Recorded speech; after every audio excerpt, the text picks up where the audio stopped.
Hello, how you doing? My name is Jeff from the Iboga Wellness Center.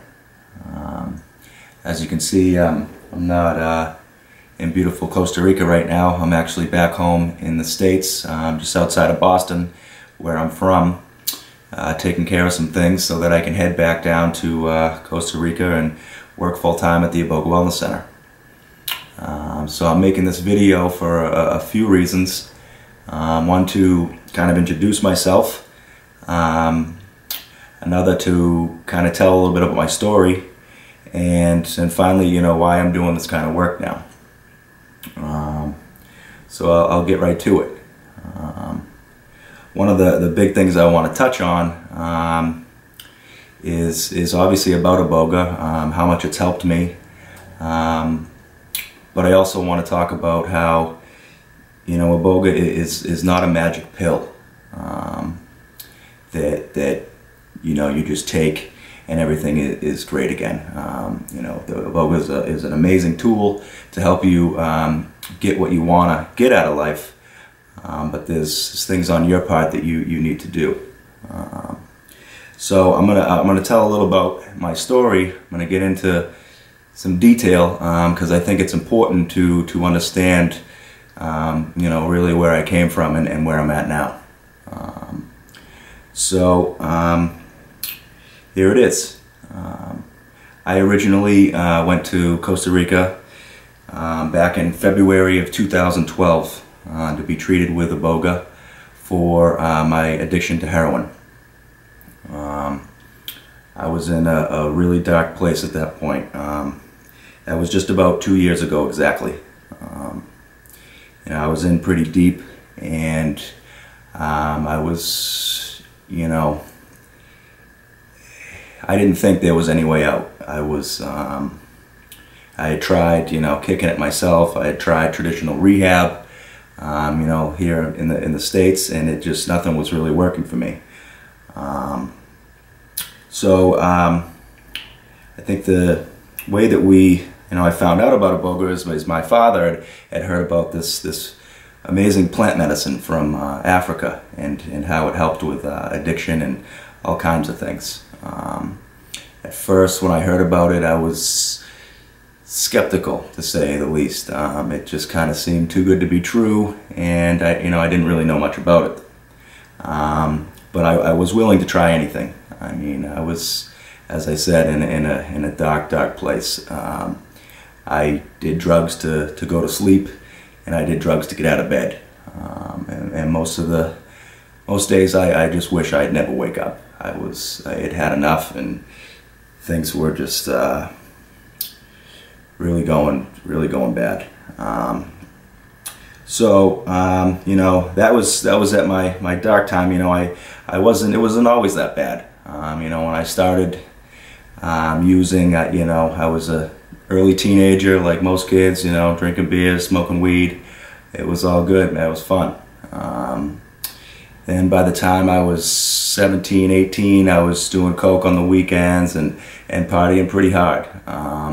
But at the same time, still functioning. You know, I kind of had the work hard, play hard attitude, and it worked for a while. Until, you know, later on, I was using coke quite a bit.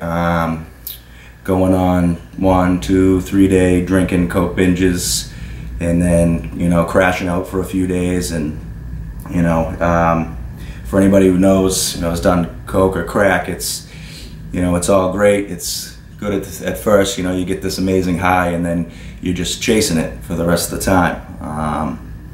So again, you know, I'd go on these binges, and then I'd crash out and kind of disappear for a day or two, and it was getting pretty hard to keep my life going and keep my business going and work and just function. Until I started playing around with Percocets. I started to realize that I could go party for a night, 2 nights, whatever it was, take some perks the next morning and feel good, and you'll be able to go to work. And this worked for a while. It was kind of leveled out my madness, so to speak. Until the Percocets became a daily thing, and I really started to develop a habit with them. Then OCs started coming around to where I was, OxyContin. And I started doing those, and that's when things really started to change for me.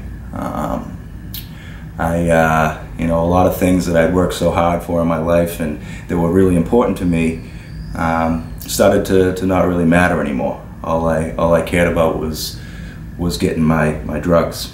I did that. It was probably an opiate addict 5 or 6 years until I turned to heroin. That's something that I swore I would never do. Never do. I used to say, there's no way I'll never do heroin. There's no way. That shit's bad news, But the day came when the OCs, they were, sometimes you couldn't get them. They were hard to get. They were expensive. And some of my friends started doing dope. They made the switch, and the day came when I gave in and I made the switch. And after that, I never looked back. I went a good couple years solid on heroin. My addiction got to the point where I was doing 4 grams a day, 5 grams on a bad day. At the same time, I was still using coke, which is really bad. I mean, you mix those two, and you're gambling with your life. There's no doubt. But I made it through. Again, in February of 2012, I went to Costa Rica to be treated with Iboga, and my father went with me. I was scared. I was scared shitless to go there. My addiction was so bad that I needed my drugs. It was be 4 hours, and if I didn't have it, I'd be getting sick. So to travel to another country without my drugs and take this plant medicine from Africa that I didn't really know much about was pretty scary to me. But something just seemed right about it, and I'm glad I did it. We got there, and I was feeling pretty sick, and they gave me the medicine. And for, I would say, 3 days, 3 into 4 days, I went through a pretty rough detox. I wouldn't say that I was in pain, but I was pretty out of it. After talking with the people there and the shaman, they told me how that I was an extreme case, and that they've treated a lot of people over the years, and I was right up there with one of the toughest ones. And that was kind of hard to swallow for me, because I didn't look at myself like I was that bad, or as bad as I really was. 3 or 4 days I was pretty out of it, and then day 5, 6 I really started to come around. I was still weak physically, but mentally I was doing really good. Iboga, has this. It's hard to describe. It really lets you look inside and see what's going on in there. And I had a lot of things that, from all the way back to a young child, that I had pushed down, deep down to my toes. Man, it was deep. Some things that were, kind of haunted me for a while. But Iboga has this weird way of really being gentle with some of those things. Really kind of let me understand some things that just never made sense to me for my whole life, which was pretty amazing. Day 5, 6, feeling better. By day 9, when it was time to go home, I was on top of the world. At the same time, my father was there with me, and he took part in the psychospiritual program, and he had an amazing journey himself. So both he and I were pretty amazed with Iboga and how much it helped us. And at the same time, at the place we went, there was a program where you could train with the shaman and work with the medicine, and basically learn how to be an Iboga provider. So both of us really were interested in that, and signed up pretty much right away for it. So we went back down to Costa Rica to take part in that program, and it was amazing.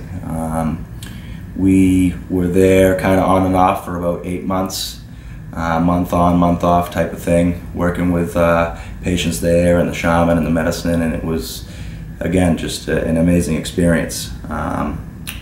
So right around the, I think it was around 8-month point, my father had actually graduated from the program along with Brad, and you know, I wasn't quite there yet. I was doing amazing, but at the same time I still had some things to work on with myself, and I think the way the shaman worded it was that I had come from far, far away, and I needed a little more. My road was a little bit longer, and I was, you know, totally cool with that. Again, I was doing amazing. So at this time, we had a little break, and I went home for a little while. And when I got home, you know, I hadn't seen my friends in a while and hadn't ridden my motorcycle for a while, and you know, so the first thing I did when I got home was, you know, get with my buddies, and we went on our bikes.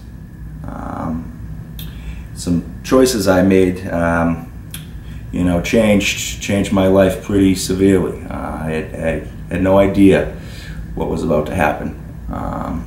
So anyways, yeah, this one day we went out on our bikes. It was a beautiful day. Still remember it very clearly.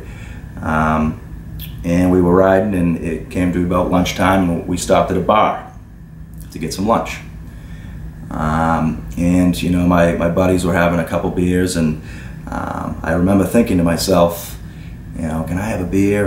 You know, I hadn't used or drank in over 8 months. It was the longest time. I had been clean and sober for 17 years.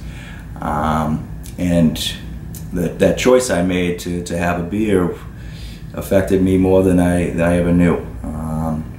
So anyways, I had a beer and ended up having a couple more, and I think you know how it goes. Long story short is I ended up drinking all day into the night. So 2 a.m., bars close, I'm blacked out drunk, and I get on my Harley to ride home. I left the bar on a tear, ended up getting chased by the police through 3 towns. It all ended when I hit a moving car in high-speed pursuit. I flipped over the roof, landed in the middle of the road, and was unconscious.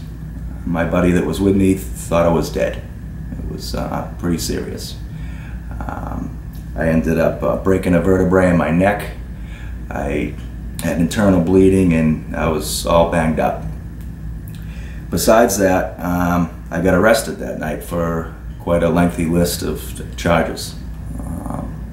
So to say that my world got turned upside down that night is an understatement. I remember the next morning waking up and just asking myself, how did this happen? How did I let this happen? You know, yesterday my life was near perfect, and today, you know, my world was just turned upside down.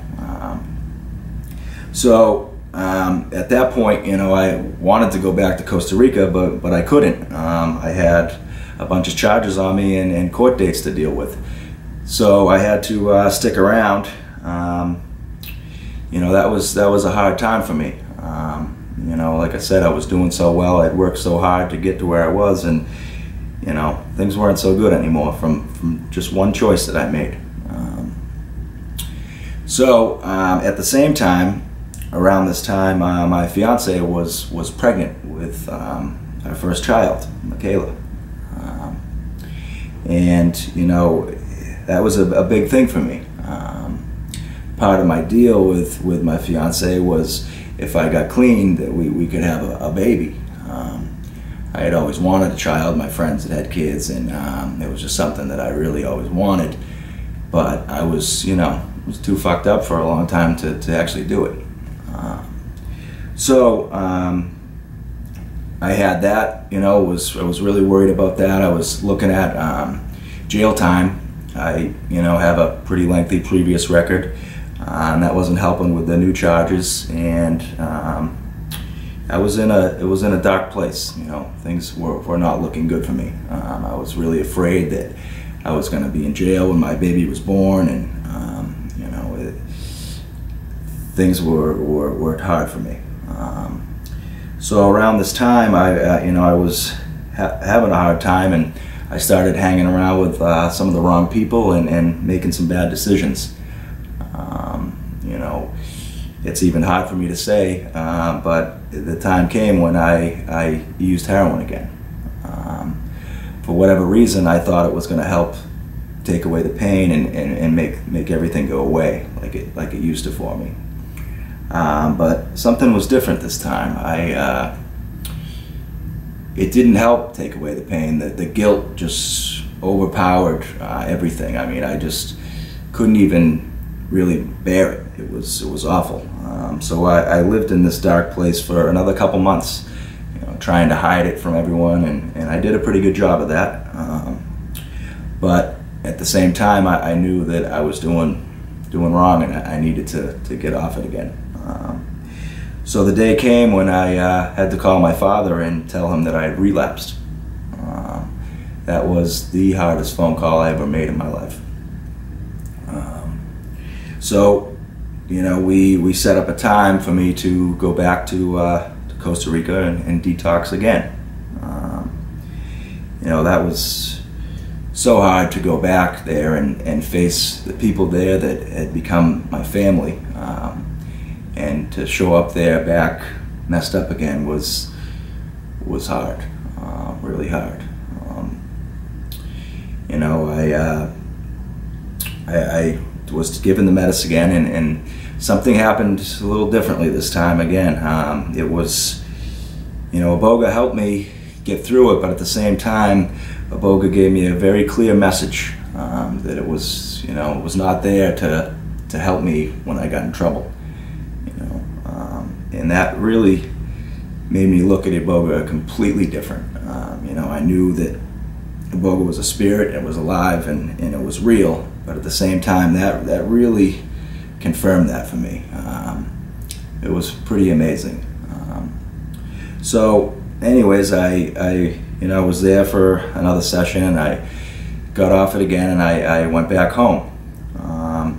You know, and I was doing good, I was clean, but at the same time, I just really couldn't let go of the fact that I had relapsed and basically blew everything. You know, my dream at that point was to become an Iboga provider and work with the medicine and help people with the same problems that I had had. So I struggled with that for quite a while. You know, I thought there's no way that I can do that work anymore. I mean, I relapsed, and you know, how is anyone going to take me serious? So then, right around this time, my father was starting a Iboga Wellness Center, and you know, he had never let go of the vision we had from the very beginning to start our own center. So he was getting that going, and you know, I really wanted to be a part of it, but at the same time, I was, you know, still really hung up on what had happened. So we had a good talk, and you know, he basically told me that it wasn't too late for me, that I could still work with the medicine and still do whatever I want. You know, so that was huge for me. Really, from that point on, I started to pick myself back up again and go, you know what, it's not too late. I can do this. So that's basically where I'm at now. I'm doing amazing. I've learned a lot from Iboga. One of the biggest things I think that I've gotten that's helped me the most is that, you know, I am really the only one that has control of how I feel. I used to think that it was things that would happen to me, or make excuses, or blame it on other people, or whatever that. But really, when it comes down to it, you know, I am the only one that has control of that. And now I'm doing so well, you know, nothing or no one is ever going to take that away from me again. I am the only one that has the control of that. So it feels really good now to have, you know, that inner peace that I just thought that was never possible. You know, I know what it's like to be down and out, and to feel like there's no way out. But there is. There really is, and I'm proof of that. So, you know, that kind of leads me to now where I'm going to be working at the Iboga Wellness Center, mostly focused on the drug detox people. I mean, I'll be helping with everything there, with the psycho-spiritual as well, but really where my heart is and my energy will be going to the detoxes, because I've been there. I know what it's like to be on the other side, and I know what it's like now to be enjoying life and just, you know, life is a gift. It really is, and if you can look at it that way, it opens up a lot of doors. It really does. So I want to put it out there. If anybody has any questions, wants to talk, anything, you know, this is what I do now, and I'm here for anyone who wants to talk or help or whatever it is. So you can email me at jeff@ibogawellness.com, or you can call the phone number on the website and get in touch with me that way. Yeah, so I look forward to hearing from you, and yeah, that's about it. Pura vida.